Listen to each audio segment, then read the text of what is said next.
To every generation of young believers comes an opportunity to make a contribution to the fortunes of humanity, unique to their time of life. For the present generation, the moment has come to reflect, to commit, to steel themselves for a life of service, from which blessings will flow in abundance. Recently, the elected governing council of the Baha'i world, the Universal House of Justice, delivered a message calling for the convocation of 95 youth conferences around the globe. This was later increased to 114. Auckland, New Zealand was chosen as the location for New Zealand and Cook Islands' young people of all backgrounds to come together and explore their potential for meaningful acts of service, to decide their part in a mighty, transforming process that will yield in time a global civilization reflecting the oneness of humankind.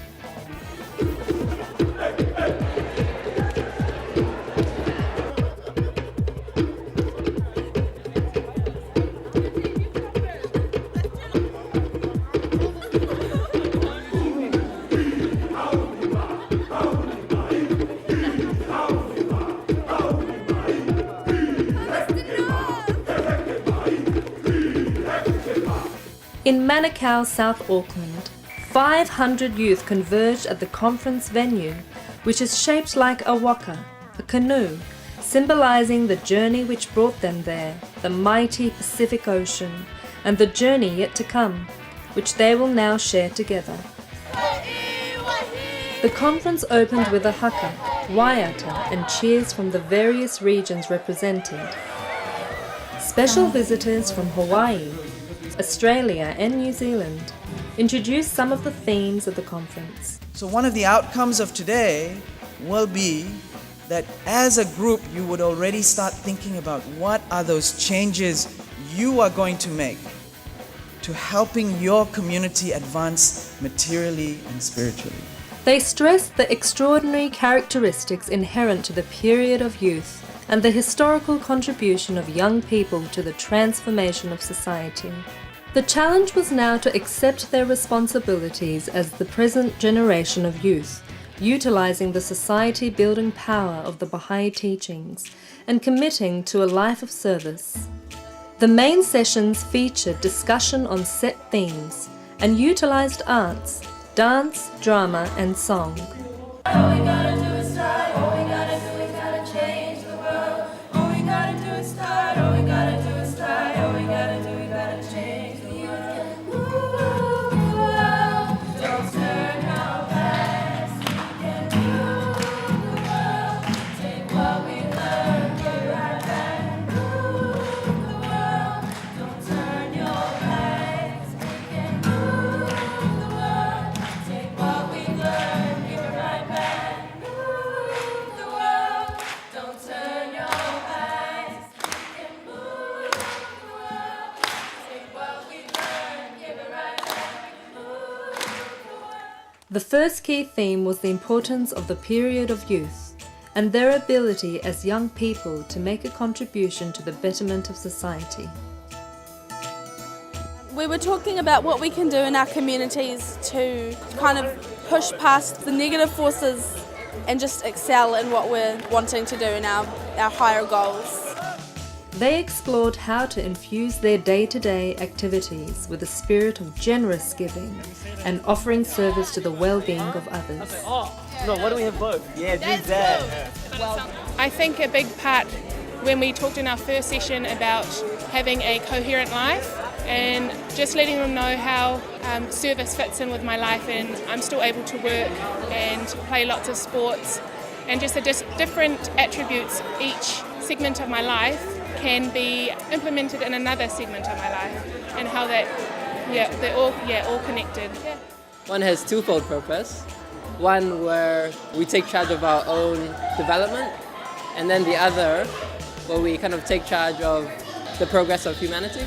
So when we serve, we're actively contributing to the betterment of the world, and when we're serving, just by the fact that we're serving, we're developing these qualities of our own. Should you study? Should you do service? That you don't really need to make that choice. Why not do both?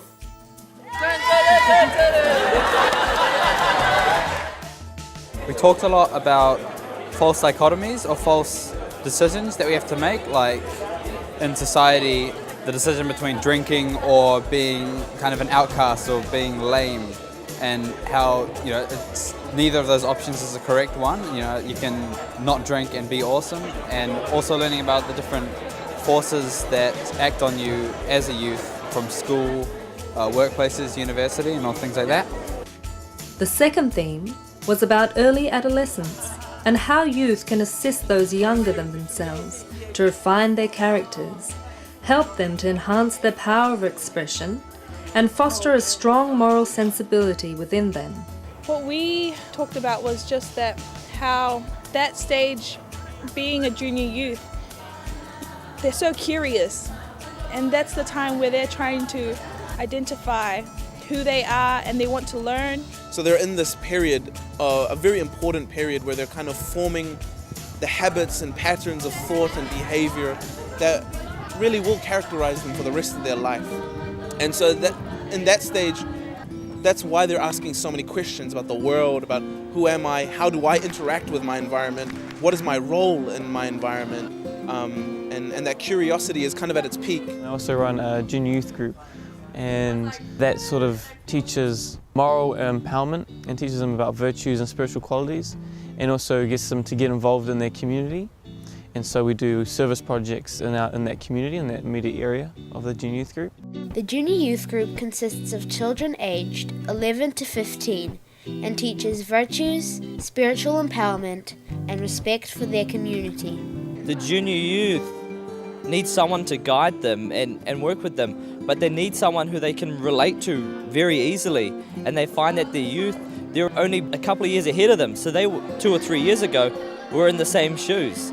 So, you know, their problems, their issues, they find very warming and heartening to be able to share these with the youth and comfortably, so they can assist them in their daily lives and maybe the difficulties, and even celebrate the triumphs together. They can find the youth very easily to relate to. And I think the youth themselves also enjoy the responsibility from a young age to nurture those younger than them, because in some societies it's not until you're an adult which you can take responsibility.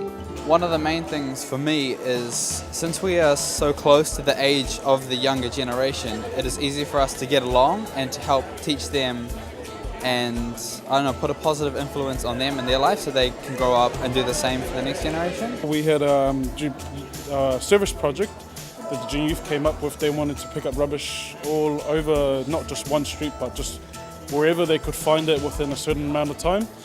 And it got to the point where it became competitive. And we came across a house that belongs to one of the junior youth. And his mum came out, and his mum asked the question, "Shione, how come you can clean out there, but how come you don't clean our house or our front yard?" And then his response was, "Mum, that's different. That's different, Mum. This is changing the world. That's just chores." So that was his response. How can I serve my community without help from youth like you and me? I need some friends to help me through, who can teach me what to do. JY, JY, JY, JY, JY, JY, JY, JY, JY, JY. In the evening, themes were cemented with skits, poems, and songs. Please don't let her pick me. Please don't let her ask what our generation's role might be. If I speak, you see, I will fumble as I attempt to explain how my education failed to equip me with the words needed to express my innate nobility. This spiritual disability, my mother paid the fee, so they taught me 1, 2, 3, A, B, C, geography, and yet the verbal weaponry needed to inspire my community to unity, our global destiny, these words should be in my kitir, but no, it's empty.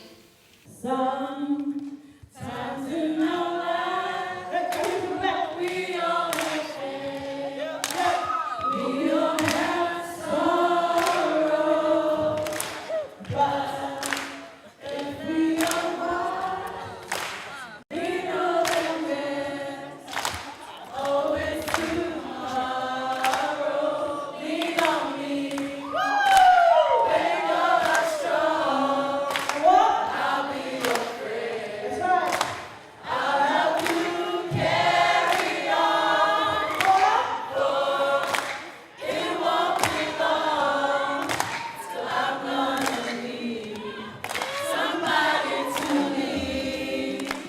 One of the most vital themes was the concept of mutual support.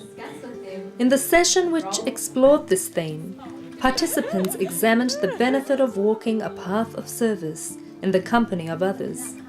Loving fellowship, mutual encouragement, and willingness to learn together are natural properties of any group of youth sincerely striving for the same ends.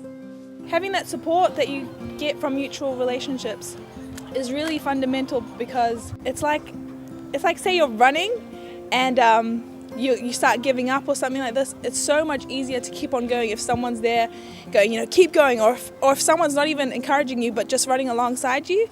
So we kind of talked about how that is really important, because sometimes you get faced with difficulties and stuff like this, and just having somebody else that has that same vision as you makes it a lot easier. Someone actually mentioned was that in life he would be much more productive in all elements of life when he found that there was a system of mutual support around him.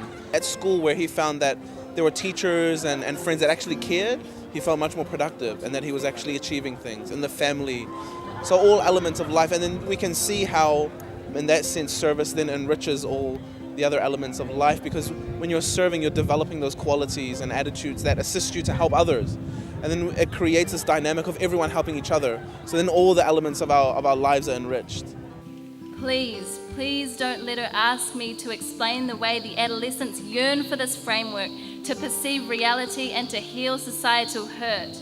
She can't know that I see them, that I get them, that I ache to guide them, because who am I to provide for them the spiritual sustenance that they require? I just don't know if I contain that in this rugged teenager. Who am I to provide for them? So please don't ask me.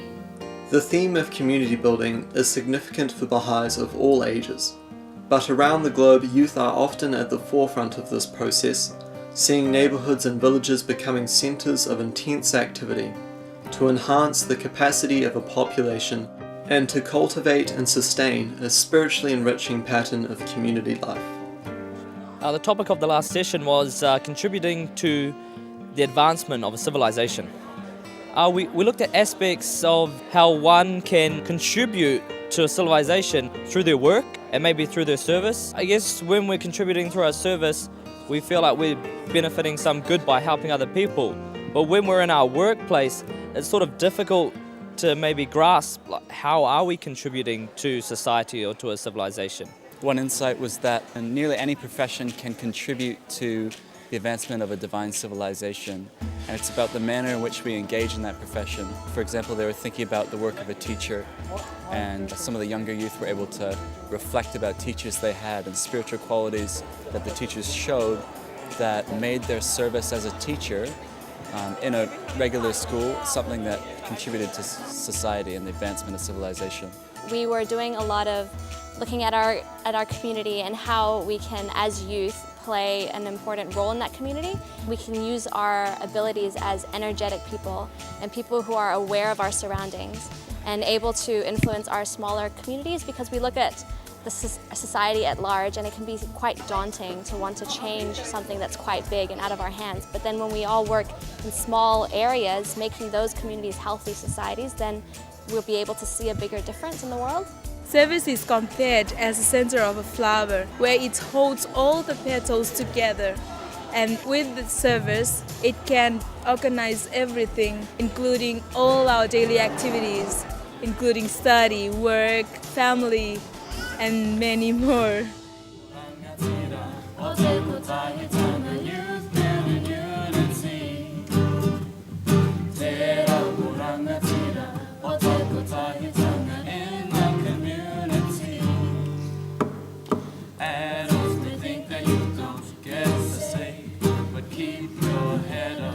Tomorrow is a new day.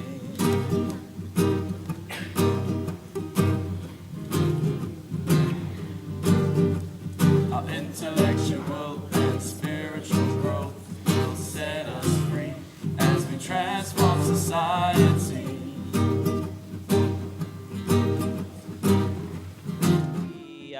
There was a message put out by the Universal House of Justice, which is the world governing body of the Baha'i faith. and they had asked for 114 conferences through all the continents of the world. There's about 12 of them happening in the Pacific with the same message, the same vision at every single conference, that young people can move the world, they can make a difference in society, and it's really to get young people with a common vision and will to want to help society and the younger youth in the society, to give them the capabilities to then carry forth their next group underneath them. So these youth and junior youth will become the world leaders of tomorrow.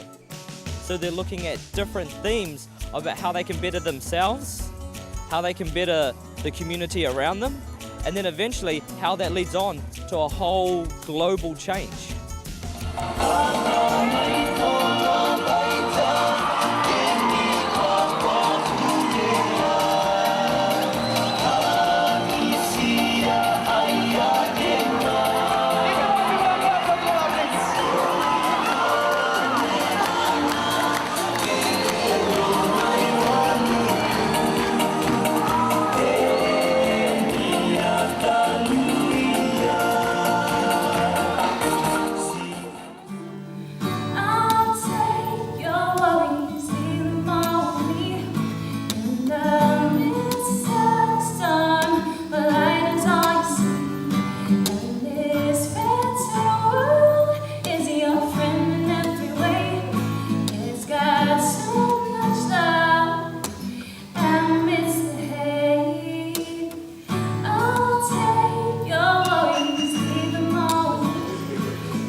The final core task was to discuss how the youth can contribute to the advancement of civilization. Participants made concrete plans about what to do after the conference, to develop and to promote service activities in their neighbourhoods and towns. This conference has been incredibly overwhelming for me. I had slight reservations when I was planning to come up because I thought it was going to be very intense, something that perhaps I wouldn't have been able to cope with, and I wasn't too sure whether I could contribute. After the conference, I have been completely transformed, inspired. I've cried tears of joy at the experience of meeting other youth. And I made a promise to myself that I go back to the Wellington community, do the junior youth program, and get involved into community building activities to change our society. I feel like society makes it out as if to achieve something amazing and to accomplish something amazing, you have to do it in certain groups and cliques. And over the past 3 days, I've discovered that it doesn't matter what gender, what ethnicity, race, age you are. If we all come together, we are able to do something amazing, all through the power of love and unity. We can develop and change our society.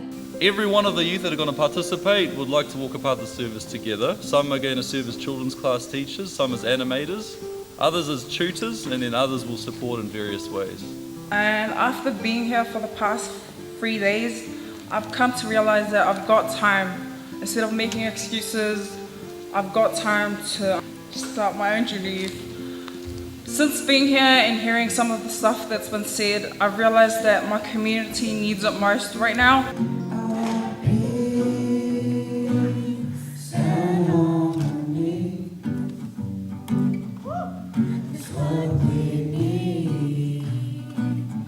To set us free.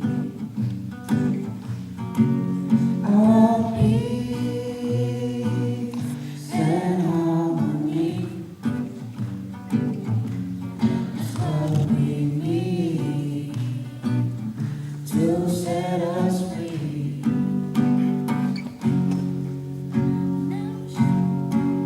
'Cause now I show love to my neighbors. I will show love to my friends. I will show love to my enemies. Those people I will defend. On reflection of what the Junior Youth Program is, I feel that it should be rolled out into every city in New Zealand and every town in New Zealand because of the way that it brings people together that are in need. You see society at the moment, you see poverty, you see domestic violence, you see people struggling. This program really gives them help, gives them hope, gives them faith, gives them inspiration, gives them a belonging to something that's really quite special and spiritual. And so I'll do everything that I can to help that progress. So I think everyone's got mutual support. I think we all shared numbers and stuff, so we're going to get together after this and just carry on this process of getting together as youth, supporting each other, and start making the change that we need to make. I want your business, do whatever you want to do. If it don't work out, here's what you gotta do. Now just hold on.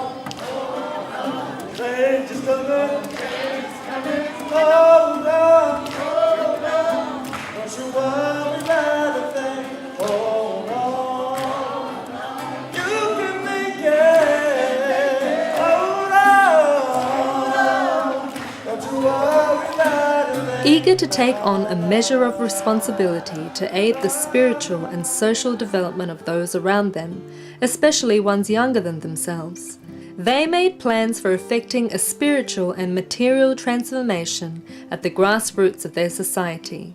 Cause we will unify as one people, unify in the name of the Lord, unify as brothers and sisters, be this way forevermore, because if we want unification, then we need peace and love, and we must live by the teachings and preachings from the Lord above. Yeah, I want peace and harmony. I want peace and unity. I want peace and harmony. I want peace and unity. Come on, everybody. I want peace and harmony. Yeah. I want peace and unity. I want peace and harmony. I want peace and unity. Together, all of you have the potential to basically fly or contribute to the community. So all of you have under your seats a piece of paper that I would like you to get out. Fold it into a paper plane. 3, 2,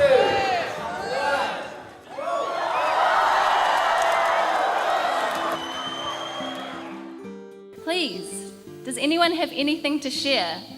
I perceive a spark within you and it won't disappear no matter how much you beg me to please not ask you. No matter how much you convince yourself that your disbelief is true, you know what you're capable of. You felt it in your bones. Don't quieten that voice for a second. The booming call of the power of youth is contained for now, but it is owned by everyone in this room who has ever felt that they couldn't do nothing to change the world.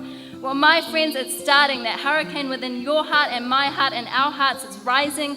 The winds of change are arising, the people are arising, the pure of spirit are striving to steel themselves for a life of service from which blessing will flow in abundance, blessing and stressing. We will walk this path of service together. No, we will run and stumble and crawl and heave ourselves along this journey together to better our family. 7 billion brothers and sisters always together. So yes, I am asking you what you think. And yes, I will make you share what you think. Because youth of the world, our silence is over. Now's the time to stand up and declare.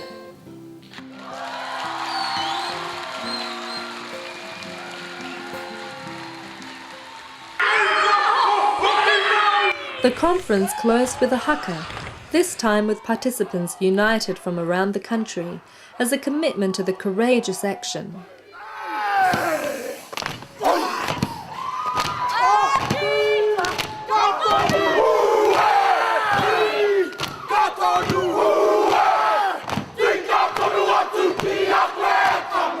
Victory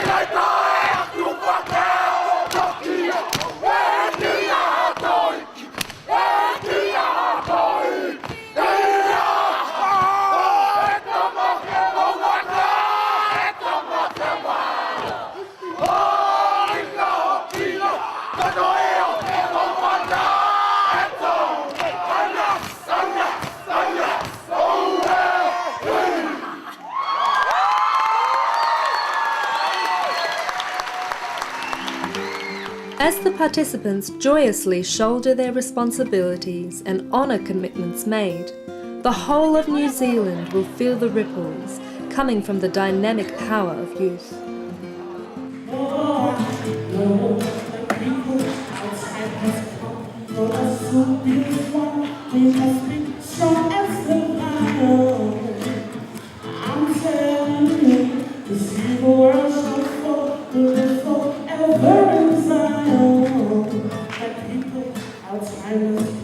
For us to build one, we must be strong as the lion.